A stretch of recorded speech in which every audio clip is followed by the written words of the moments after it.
हा आवाज आहे स्वराज्याच्या सिंहाचा, छत्रपती संभाजी महाराजांचा। वर्ष 1689।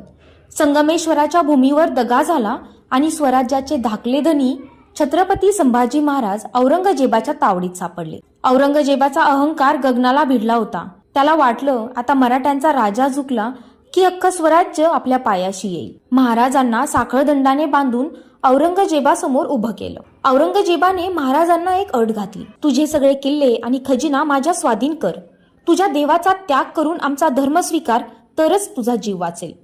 जखमी अवस्थेत सुद्धा शंभू महाराजांनी वाघासारखी डरकाळी फोडली आणि म्हणाले, स्वराज्य तर काय, पण या देहाचा तुकडा जरी झाला तरी हा शंभू तुझ्या समोर मान झुकवणार नाही।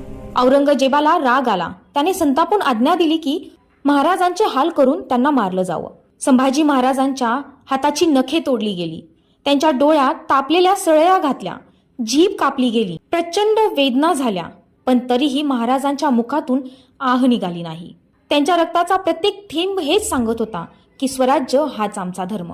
11 मार्च 1689 फाल्गुन अमावस्येला महाराजांनी स्वराज्यासाठी शेवटचा श्वास घेतला आणि आपला राजा आपल्याला सोडून गेला।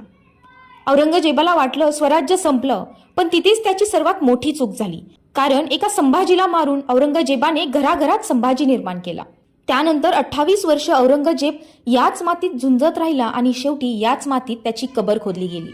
एका राजाने मरताना असं मरावं की शत्रूलाही वाटलं पाहिजे, जगावं तर असं आणि मरावं तरही असं। हा व्हिडिओ आवडला असल्यास कमेंटमध्ये संभाजी महाराज की जय लिहायला विसरू नका। थँक्यू।